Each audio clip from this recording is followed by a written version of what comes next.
Dans cette vidéo, on va aborder le concept de formatage des chaînes de caractères. Et le formatage, en gros, c'est l'idée qu'on puisse composer une chaîne de caractères avec différents types de données, différentes variables. Et ces variables peuvent avoir différents types. Donc, par exemple, lorsqu'on veut concaténer, créer une chaîne de caractères qui est composée de différentes variables de différents types, ben, on a besoin de décider sous quelle forme on va l'assembler pour pouvoir l'afficher de la meilleure manière possible ou pouvoir la manipuler tout simplement. Donc typiquement, si on a deux variables ici, var1 et var2, qui sont des chiffres des entiers et qu'on veut les afficher avec la fonction print par exemple dans une chaîne de caractères, on peut tout simplement utiliser la nomenclature avec une virgule et mettre l'une à la suite de l'autre les différentes variables ou les différentes chaînes de caractères. On peut en mettre autant qu'on veut séparés par des virgules et tout simplement la fonction print va les afficher avec à chaque fois un espace entre chacune des chaînes de caractères, chacune des variables en fait. Et vous voyez, dans ce cas-ci, on n'a pas eu besoin de spécifier comment allait être transformée la variable 1, la variable 2 ici, 42 et 7, et en fait le programme va lui-même, l'interpréteur Python va lui-même décider la meilleure façon de les afficher, tout simplement parce que ces types de variables ont un opérateur de représentation, donc qui va convertir notre entier, notre variable entière, en une chaîne de caractères. Dans ce cas-ci, ça va afficher exactement ce qu'on voit, le 42. Dans le cas où on a des entiers, des variables qui ont des types un peu plus spécifiques, on a besoin de définir quelle est la façon de faire cette représentation de nos variables en chaîne de caractères. On le verra un petit peu plus loin. On peut aussi tout simplement créer une chaîne de caractères complète avant de l'afficher, si on veut l'afficher, donc tout simplement en faisant de la composition.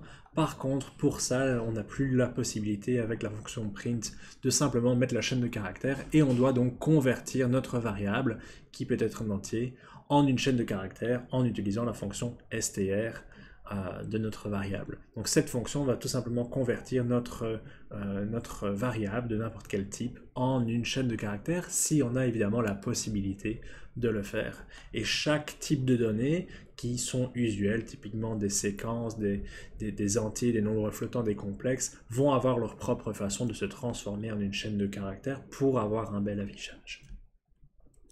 Donc cette façon de faire, de créer une nouvelle chaîne de caractères avec plusieurs variables, c'est ce qu'on appelle de la composition. Puis il y a différentes façons de le faire pour améliorer le formatage de nos chaînes de caractères.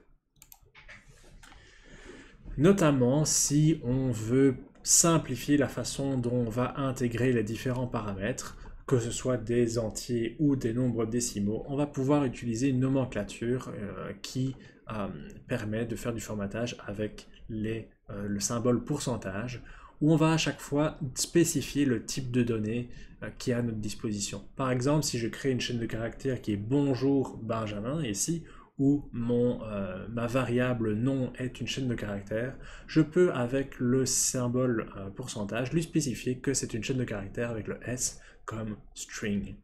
Donc de cette manière-là, je définis ma chaîne de caractères entre guillemets, je mets le pourcentage, et si je mets une variable juste après le pourcentage, il va lui-même savoir qu'il a besoin de le mettre à l'emplacement où il y a le symbole pourcentage avec le type de données auquel ça correspond. Je peux mettre très bien plusieurs variables dans une chaîne de caractères avec cette forme de formatage, avec le même sigle pourcentage. Si j'ai deux paramètres, j'ai besoin spécifiquement d'avoir deux emplacements dans lesquels on va insérer ces paramètres. On appelle ça des placeholders, où justement c'est des endroits dans notre chaîne de caractères où on s'attend à remplacer l'espace présenté ici par une chaîne de caractères qui est donnée par une autre variable. Donc dans ce cas-ci, on a deux variables, une chaîne de caractères et un nombre entier. Ici, vous avez la définition, donc un nombre pourcentage D, c'est un nombre entier qui va être inclus. Dans ce cas-ci, ça va donner Benjamin à 31 ans. On peut également aussi mettre d'autres types d'encodage, d'autres types de formatage. Si on veut utiliser des nombres décimaux avec la lettre F, on peut aussi mettre des nombres décimaux avec un certain nombre de chiffres après la virgule. Par exemple, si on décide d'écrire pourcentage .2f, on va se retrouver avec un nombre virgule flottante avec 2 chiffres après la virgule. On pourrait très bien aussi mettre des nombres hexadécimaux en minuscules, en majuscules, et il y a toute une documentation que vous pouvez aller voir autour de cette façon de formater les chaînes de caractères pour s'assurer qu'elles soient bien affichées.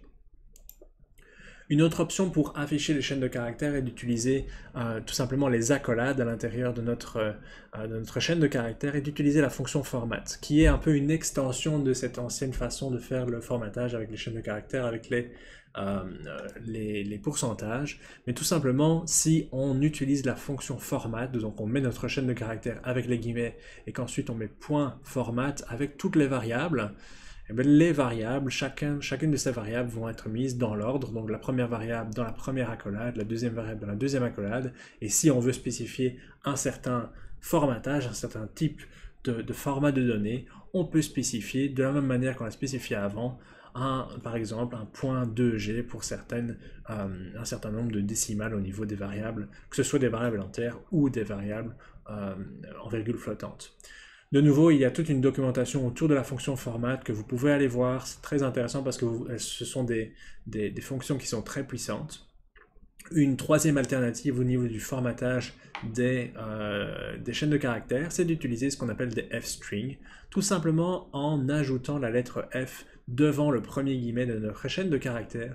Et de cette manière-là, on a tout simplement la possibilité d'ajouter des accolades et de directement spécifier le nom de la variable qu'il faut insérer à cet endroit-là. De cette manière-là, on n'est plus nécessairement obligé de rajouter l'extension point format avec le nombre de variables et de savoir à quel endroit elles sont spécifiquement. On se retrouve avec une nomenclature, une syntaxe qui nous permet de directement spécifier l'endroit où les variables vont être placées directement avec leur nom, ce qui simplifie fortement les choses. Il y a également moyen de formater les nombres décimales par exemple si on en a besoin.